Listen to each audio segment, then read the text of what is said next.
Convidamos aqui ao palco ele que vai moderar essa conversa, o gerente de agronegócio da Apex Brasil, Laudemir Miller.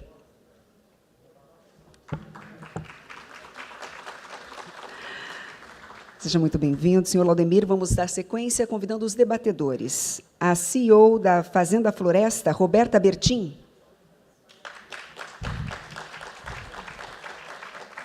Também o presidente do Conselho e diretor administrativo da Leeds Connect e CEO da BL Agro, Navneet Havikar.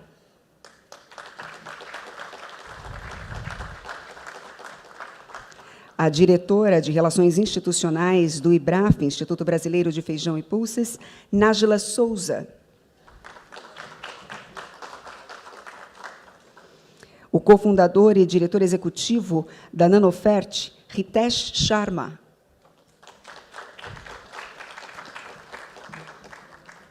E o CEO da Citrus BR, Ibiapaba Neto.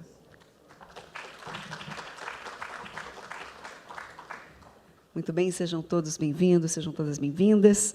Vamos dar sequência, então, com a palavra o moderador, senhor Laudemir. Obrigado. Bom dia a todos. A gente vai seguir aqui com esse debate inspirador sobre segurança alimentar. Quero agradecer a presença de todos vocês e já começar aqui provocando vocês, né, porque vocês já ouviram... Are you okay? Translation? Okay. Vocês já ouviram aqui duas falas importantes do nosso presidente Jorge Viana, mas também do professor Roberto Rodrigues, e ele comentava que Índia e Brasil são dois grandes países no que tem a ver com produção agrícola. Sempre que a gente olha estatísticas de produção, a gente vai ver Índia, a gente vai ver China, vai ver Brasil, algumas vezes Estados Unidos. Então, nós somos grandes produtores. E o Roberto falou de muitos desafios, ou pelo menos 4 grandes desafios, né, que ele ora ele chama de fantasma, ora ele chama, né, de cavaleiros do apocalipse, que é segurança alimentar, transição energética, mudança climática e desigualdade. E eu queria começar com você, Navneet, vocês que têm uma atuação muito ampla, né, na Índia, tanto no que tem a ver com a produção, desde commodities, passando, né, pelo setor leiteiro, né, o Jorge estava comentando aqui sobre o Girolando, né, mas também vocês atuam na parte, né, de tecnologia, enfim.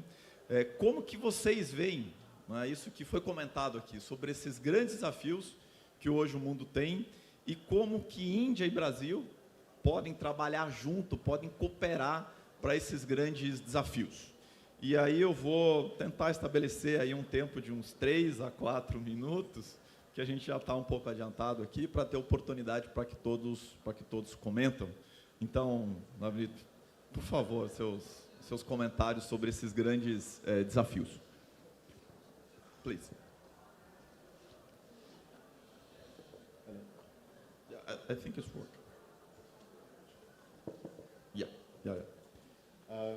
Good morning, everybody. Namaskar. Namaste.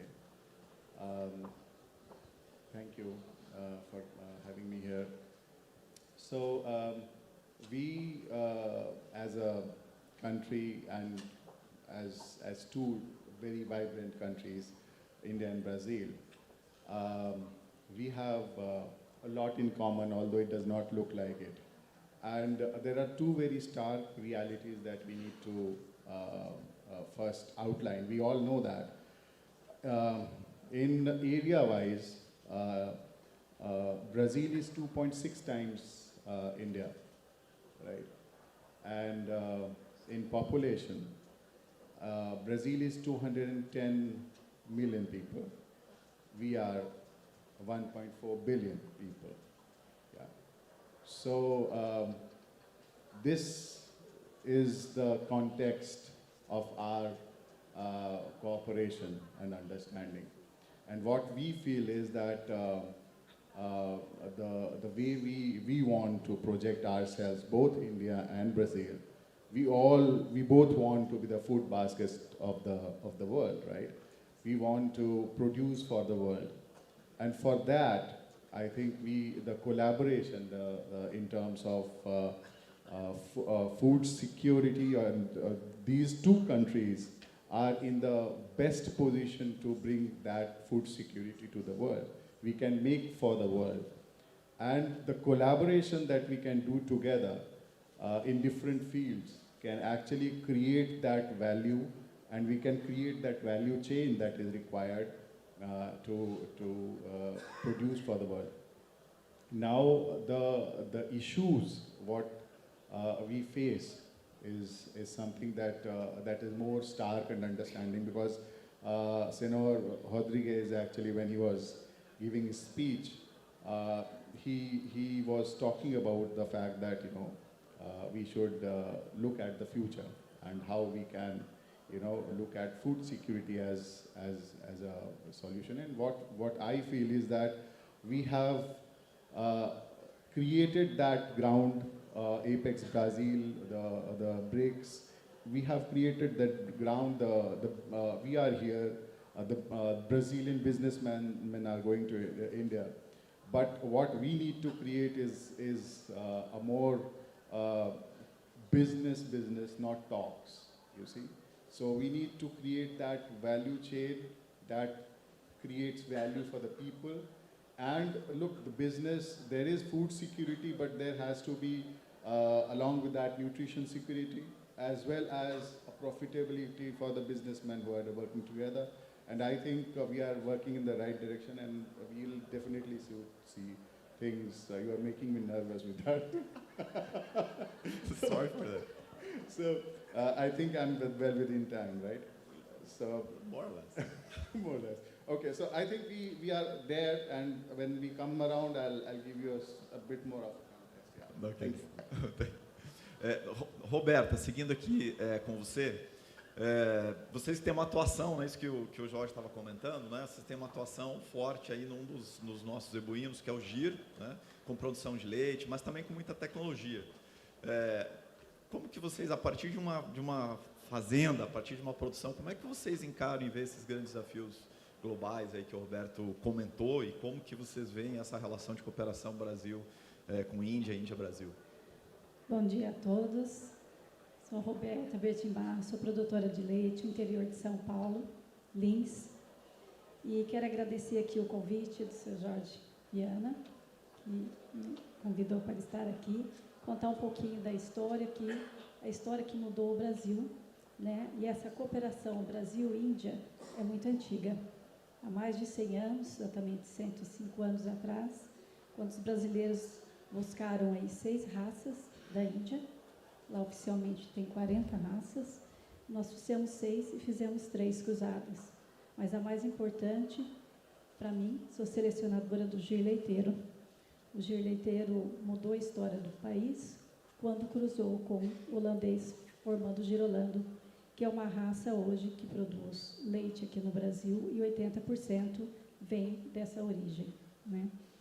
Essa raça adaptou muito bem porque os climas são iguais. Eu acho que essa cooperação se deu pela adaptação desses animais aqui, animal rústico, produtivo, e também que soube enfrentar os desafios que o Brasil tem, assim como lá de ecto e endoparasitas.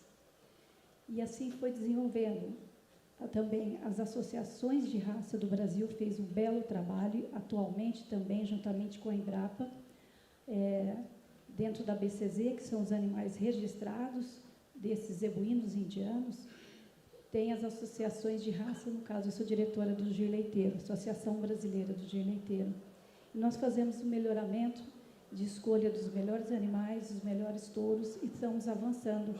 O Brasil hoje está se fazendo referência na produção do girolando e produção de leite de trópicos.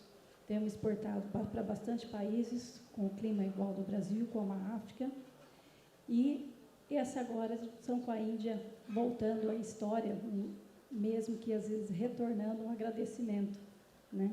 Que eles venderam, nós melhoramos, estamos retornando a raça aí maravilhosa que é o gir leiteiro, adaptada a nós, e melhoramos bastante. Para vocês terem uma ideia, na década, começo de 90, e nós tínhamos 15 a 16 milhões de cabeças de leite, de vacas de leite, e produzimos aí 14 bilhões de litros. Hoje nós temos em torno de mesma quantidade. E o que o melhoramento genético faz? Hoje produzimos 35 bilhões de litros. Quase todos os municípios do Brasil têm produtores de leite.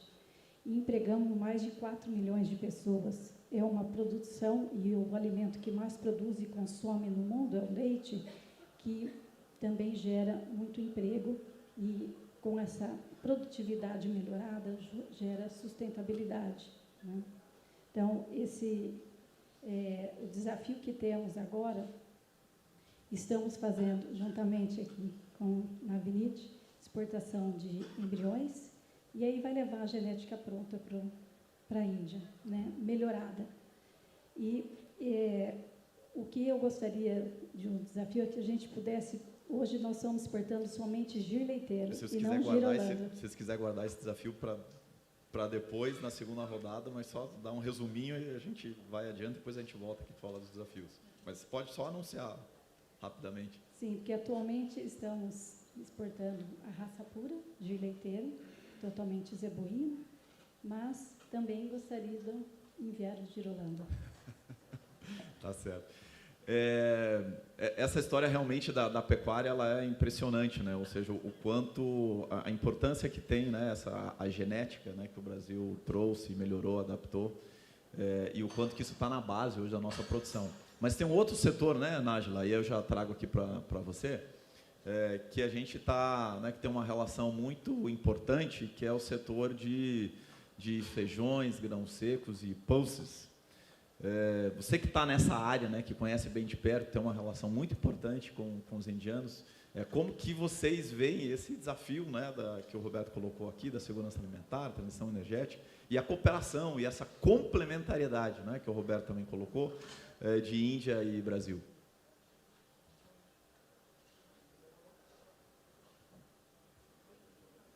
Alô? Gente, o microfone dela.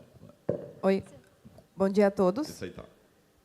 Obrigada, Laudemir, pela pergunta. Eu gostaria de agradecer também à Apex Brasil pelo convite. É sempre um prazer poder falar sobre a Índia e sobre a relação que o setor de feijões brasileiro tem com a Índia. Primeiramente, nós temos uma grande similaridade. Feijão e pulses, né, nesse arcabouço entre a ervilha, lentilha e grão de bico, são fonte de proteína e de segurança alimentar para ambos os países. Então, nós temos um perfil de consumo muito parecido. Em média, o brasileiro consome entre 10 a 11 quilos de feijão por ano, e o indiano se mantém nessa média entre 9 e 10 quilos per capita de consumo de pulses. A Índia é o maior produtor de pulses do mundo. Nós somos o segundo maior. Então, nós temos aí um plano em comum, né, um consumo em comum. E no que isso implica? O comércio internacional de pulses entre o Brasil e a Índia só tem a crescer e se fortalecer, porque nós não estamos suscetíveis a uma sazonalidade do mercado internacional para manter a produção de feijão aqui no Brasil. A cooperação entre o Brasil e a Índia pode avançar em muitas frentes. O Brasil tem a Embrapa como a líder, a joia no desenvolvimento de cultivares para feijões, e a Índia tem o ICAR. Então, a Índia também investe em desenvolvimento e proteção da sua produção de alimentos. Como o Brasil pode, então, aprender com a Índia? A Índia tem uma política muito rígida em termos de abastecimento interno. E nós vimos esse ano, e temos visto ao longo dos anos, a necessidade de também fortalecer a nossa política nacional de armazenamento, de estoques, para manter aí o abastecimento brasileiro.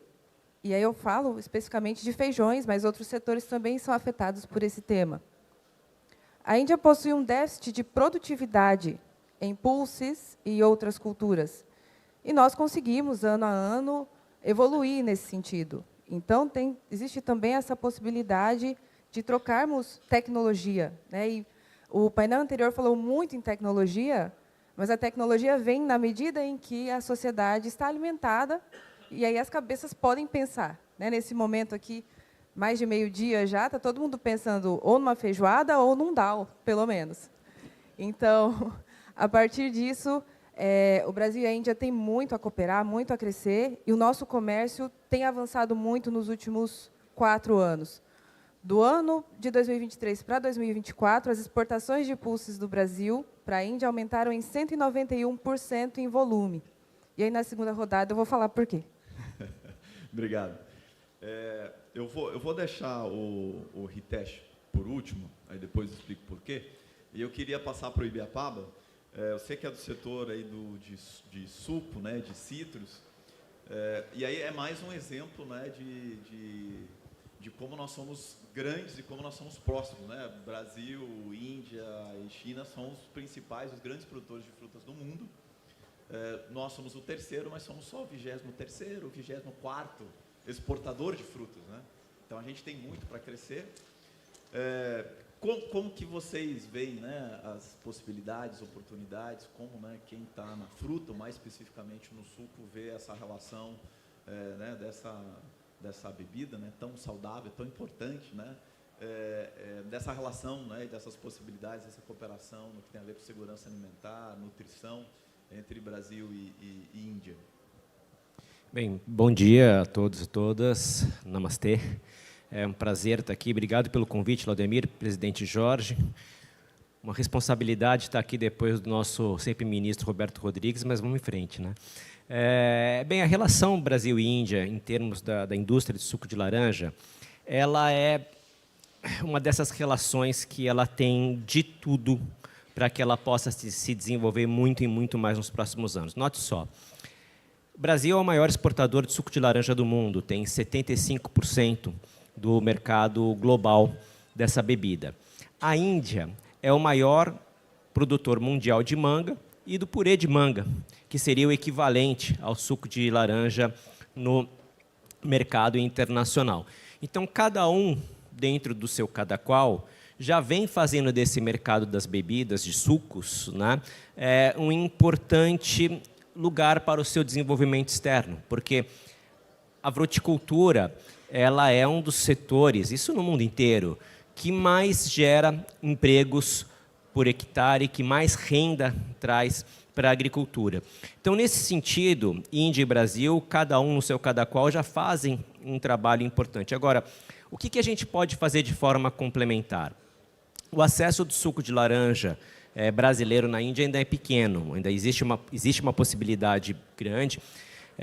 Existem questões tarifárias a serem superadas para que a gente possa chegar com um produto no preço correto para o consumidor. E, do outro lado, Laudemir, existe uma oferta gigantesca de outros produtos que a Índia pode exportar para o Brasil, que, de repente, eles não são tão comuns aqui para a nossa cultura de consumo, mas nada impede que esse mercado possa ser trabalhado. E aí, para finalizar essa primeira parte aqui, essa primeira rodada, a gente precisa criar aqui uma cultura de que o Brasil é muito bom de exportar, mas nós precisamos ter o mesmo gosto que a gente tem para exportar, a gente precisa para importar também. E isso vale para todas as indústrias. O Brasil ele tem essa questão de ser muito ofensivo do ponto de vista de exportação e muito defensivo no ponto de vista de importação. Então, como um setor aqui que não tem assim, o menor problema de que outros países exportem seus sucos, exportem suas frutas aqui para o Brasil, eu só posso desejar boas-vindas para os indianos nos seus respectivos setores aqui para o Brasil e que, por favor, abram as suas portas para o nosso suco de laranja, que a gente tem qualidade, segurança alimentar e, sem dúvida, a gente pode fazer muita coisa junto que vai dar certo. Obrigado, Bia Paula. Boa provocação. E até você deu essa deixa, né, do que tem a ver com importação, e aí sim eu vou pedir para você conversar com a gente aqui, Hitesh, da Nanofert, que é justamente um dos grandes setores que nós importamos, que é o setor de fertilizantes. Para vocês terem uma ideia, para você ter uma ideia, o Brasil hoje importa mais ou menos 48 milhões de toneladas. A gente deve, Roberto, chegar aí pelo menos a uma demanda de umas 70 milhões de toneladas de fertilizante, né, com a reconversão de pastagens, enfim, com o crescimento, né, porque a nossa base de crescimento está na produtividade, e produtividade precisa de fertilizante, né, por conta dos nossos solos, e talvez até 90 milhões de toneladas se der tudo certo.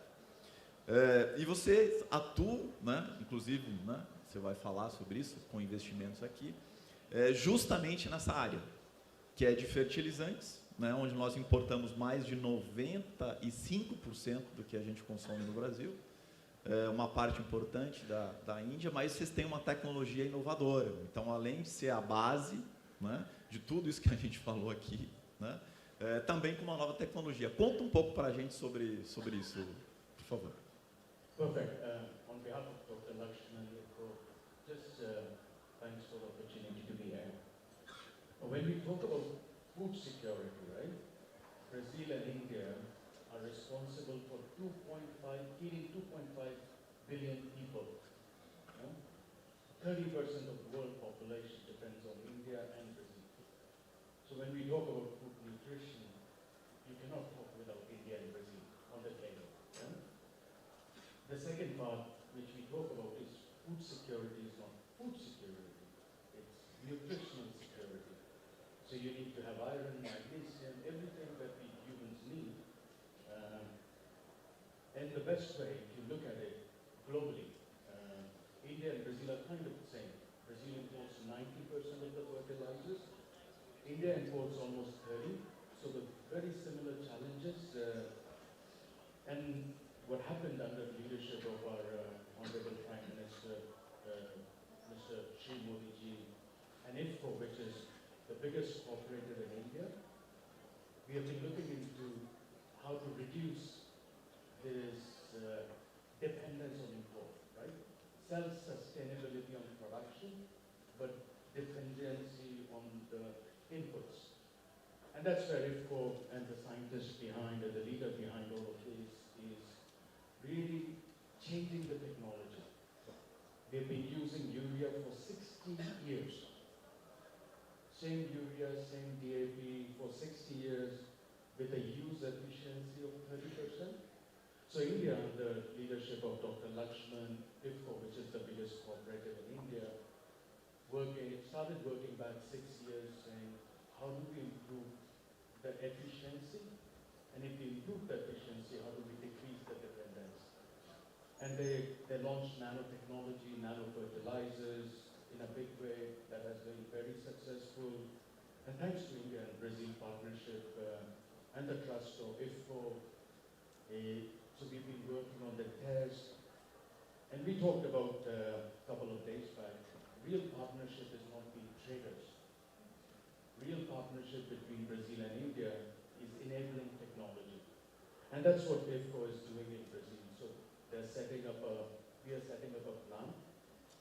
We're not trading, we are bringing the technology and we are adopting the technology to meet the Brazilian need. And we are we're working with TechPar in Curitiba to create an R&D center, certification center. So really more technology partnership. We were just talking yesterday, greening in citrus is an issue in India, issue in Brazil. So how do we work from a technology standpoint, working together to solve some of the fundamental issues we have in Brazilian agriculture? Obrigado. Queria voltar aqui e aí voltar com a Nájila e depois com você, Roberto, para você já falar aqui, né, aquilo que você prometeu que você ia falar. Né? Você falou, não, já, na sequência eu falo. Então, diga aí mais especificamente como é que são os nossos planos, né, os planos do setor na relação com a Índia, nessa área de pulses, né, o que a gente já fez, aonde que estamos, né, e qual que é a nossa previsão aí do setor nessa relação aí de trade, né, mais concreta. Claro, Laudemir.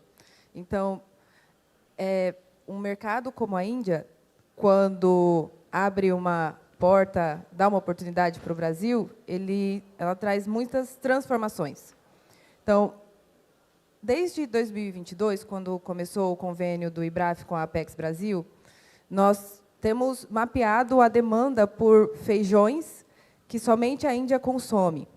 E, nesse sentido, ninguém melhor para responder essa demanda do que o Brasil, que possui um produtor rural muito aberto a novas oportunidades e sempre em busca de novas oportunidades, novas culturas. E, nesse sentido, surgiu no portfólio brasileiro o feijão mungo preto, que eu já mencionei para várias pessoas aqui hoje, ninguém nunca viu, o que é normal, mas que eu mesma, pessoalmente, antes de ser da equipe do IBRAF, trabalhando com o comércio internacional e exportações, não acreditava que se tornaria uma realidade na produção brasileira. Porém, o produtor brasileiro busca nos surpreender sempre. E, nesse sentido, os 191% de crescimento das exportações de pulses do Brasil para a Índia, a culpa desse crescimento é desse feijão específico, que a Índia, até o momento, só tinha um fornecedor. O que implica ter um segundo fornecedor? Implica competição de preços. Então, a competitividade brasileira levou à queda dos preços desse feijão na Índia, o que significa também melhor preços para o consumidor indiano. Então, o Brasil vem não só produzir um feijão, não é tão simples assim. A gente vem cooperar em segurança alimentar na medida em que fornece um produto mais competitivo para esse mercado e gera aí um novo cenário em um dos feijões, das pulses, mais consumidos na Índia e que, inclusive, conforme eu consultei alguns colegas indianos recentemente, não tem substituto. Então, nós temos aí, por exemplo, o grão de bico tem um substituto, que é a ervilha amarela. A lentilha tem um substituto, mas esse feijão, especificamente, não tem substituto. Agora, eu pergunto para vocês, qual é esse feijão no Brasil? E aí, nesse sentido, quando a gente olha para o feijão carioca, que é o feijão mais antigo registrado no Brasil, feijão carioquinha, né, todo mundo, é o feijão mais consumido do Brasil, todo mundo consome pelo menos 2, 3 vezes por semana, nós estamos promovendo, então, segurança alimentar para o principal feijão consumido na Índia. E isso implica numa oportunidade imensa para o produtor brasileiro, maior competitividade e um fluxo maior de comércio internacional. O Brasil para por aí? Não. A partir do momento que surge uma nova demanda, nós buscamos viabilizar. Então, hoje, nós esperamos que a Índia abra o mercado para o feijão guandu, que é um feijão que é usado como cobertura de pastagem aqui no Brasil, mas que também é extremamente competitivo e que pode gerar mais uma nova oportunidade para o produtor brasileiro e para a pauta de exportações entre o Brasil e a Índia. E aí, só para fechar essa questão da importância dos feijões na nossa pauta de exportação, em 2024, os feijões foram o 7º item da pauta de exportação entre o Brasil e a Índia. E a tendência é que essa posição cresça na medida em que a gente consiga dialogar, estar em eventos aqui, trazer as empresas, os empresários, para que essa cooperação cresça. Obrigado, Nájila. É uma cooperação bem concreta nessa área tão diretamente relacionada com segurança alimentar. O Roberto Rodrigues me mandou uma mensagem, ele falou assim, Laudemir, não esquece das cooperativas. Fala das cooperativas, e elas são tão importantes, né, Nájila? Inclusive é nesse setor, né, que a gente tem. Com certeza. E tem uma base, né, de agricultura familiar, as cooperativas, e aí depois no setor de citros também, né? E aí depois eu queria que vocês comentassem um pouquinho também, os nossos amigos indianos, aqui sobre o tema de cooperativas. Mas antes de passar para vocês, Roberta, e aí? Né?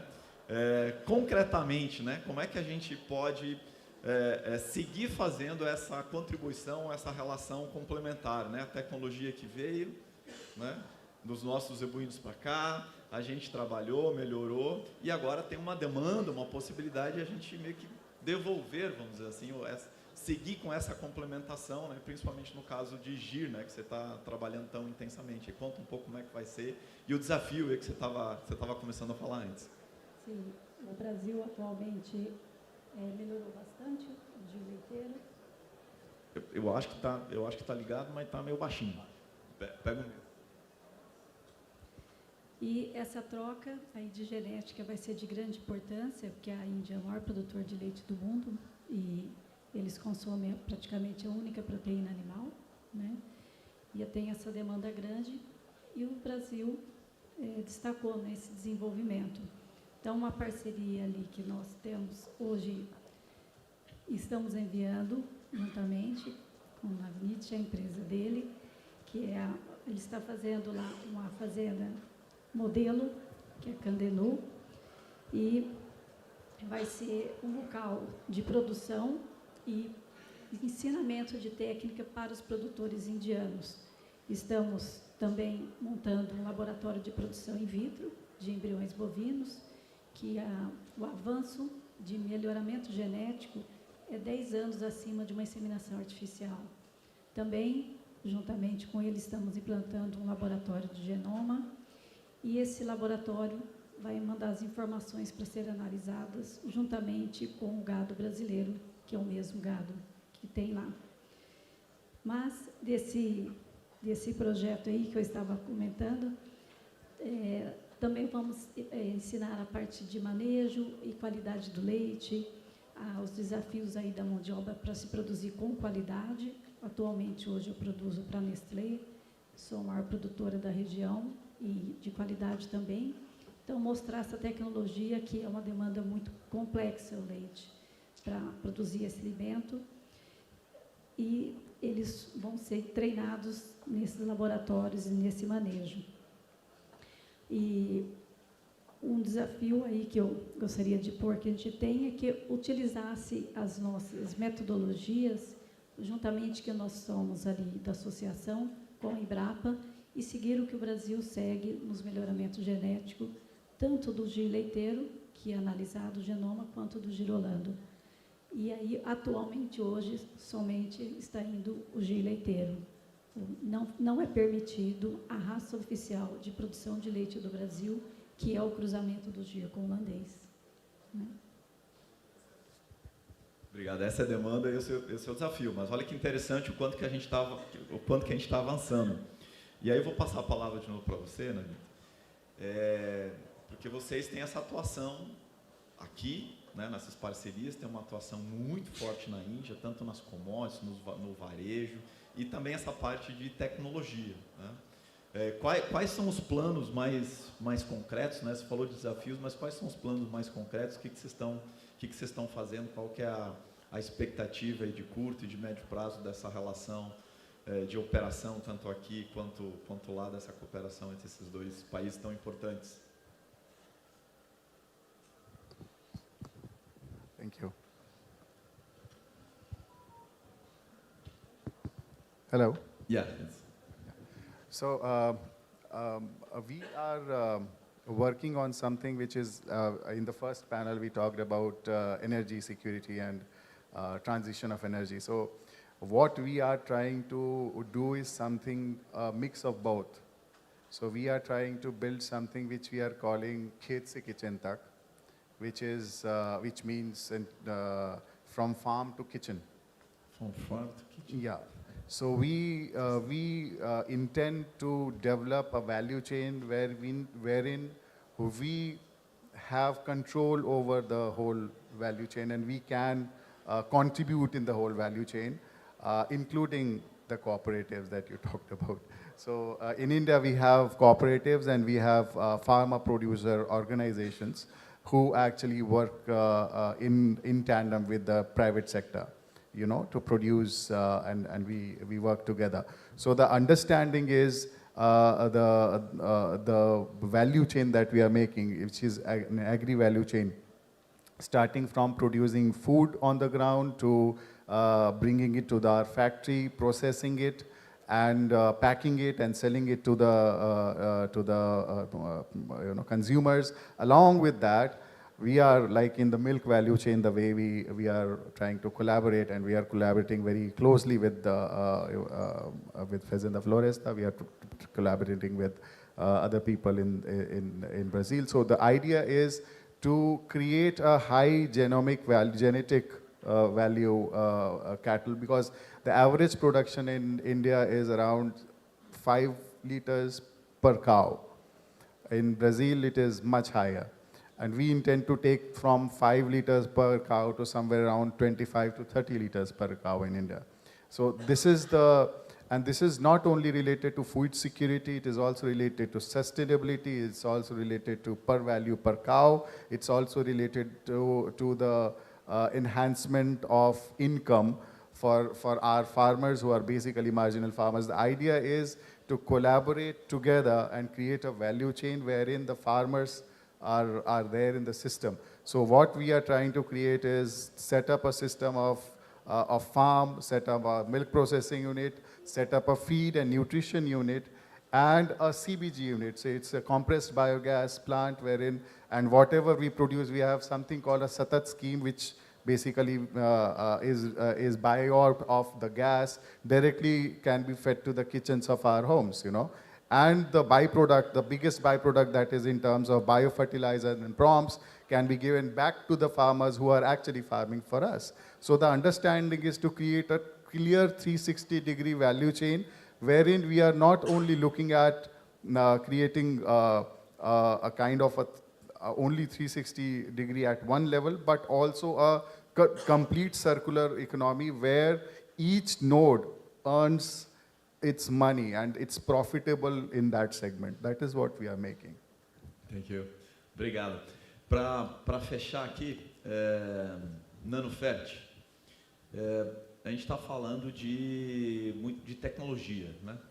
Então, se eu puder só rapidamente falar assim, 2 minutos, o impacto que isso pode ter na agricultura brasileira. Porque a agricultura brasileira, a gente trabalha muito em solos pobres, né?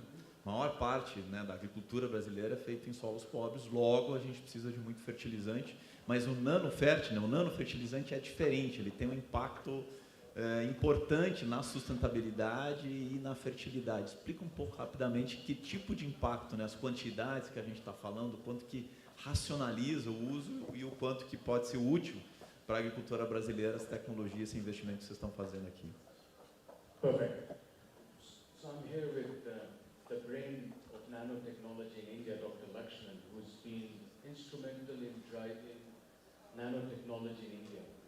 Just to give you a sense, in India, IFCO, which is the biggest cooperative in the world, with 50 million farmers, they have almost implemented 80 million liters in the last 3 years. 80 million. 80 million liters, Okay. meaning substituting fertilizer. Now, the way nanotechnology, what we have been living in the world is, urea has been for 60 years. So when you throw urea or DAP or any traditional fertilizer on the ground, only 30% gets absorbed by the plant. If you look at micronutrient, zinc, copper, or any other micronutrient, the efficiency is just 5. So imagine Brazil imports 90 million tons, $90 billion of fertilizers every year. We don't have ports, you know, I say we because I live in Brazil, but we don't have enough ports to bring that much fertilizer. Yeah. So for Brazil to be self-sufficient, we have to change the technology. Exactly. Yeah? With the way agriculture is growing, we'll not have enough ports, there'll not be enough ships, and the only way to change it is to change the efficiency of fertilizer. And that's exactly what Nano does. So Nano is designed for 95% use efficiency. So if you're using 1 kilo of urea, you can get the same efficiency just with 100 grams of nanotechnology. And that's what India and Dr. Lakshman has been doing with IFCO. We are bringing all these technologies to Brazil.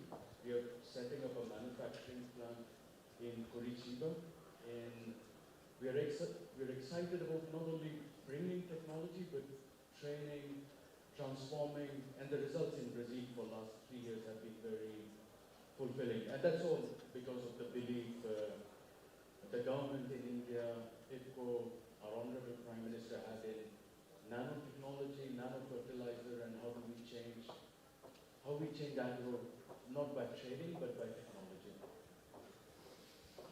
Muito bem, muito bem. Certamente um impacto potencial muito grande na agricultura brasileira. E Biapaba, para concluir, qual que é a tua mensagem final num setor tão importante no Brasil, né? Você está com essa gravata aí representando, né?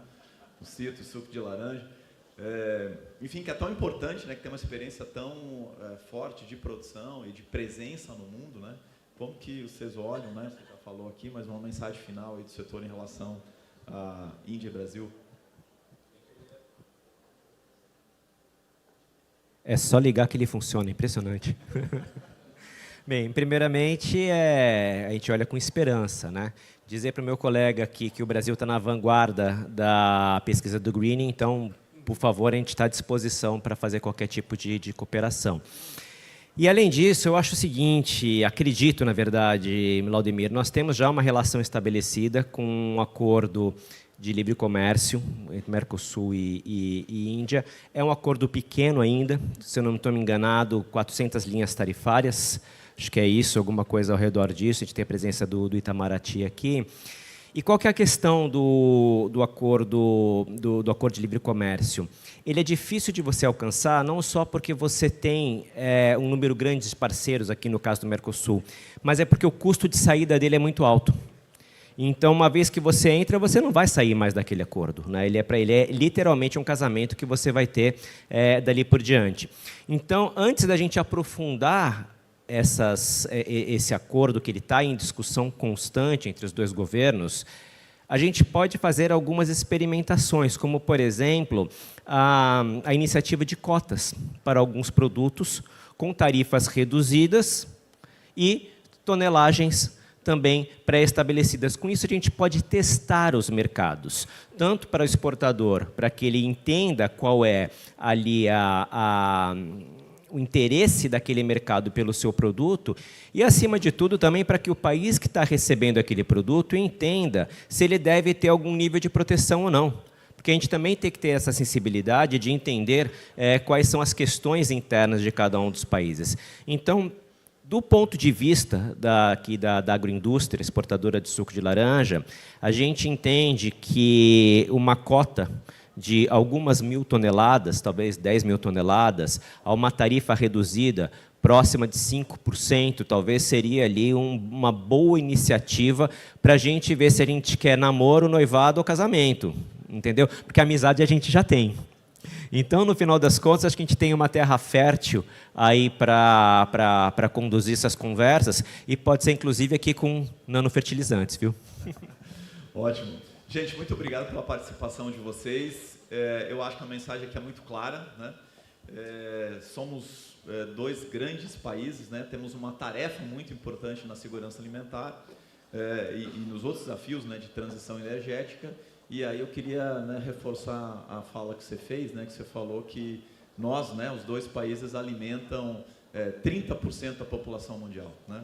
Então, soluções robustas, né, de transição energética, de segurança alimentar, de uma agricultura mais resiliente e tecnológica, passa pelo Brasil, né, passa pela Índia, e que bom que a gente tá junto nesses desafios. Então, muito obrigado.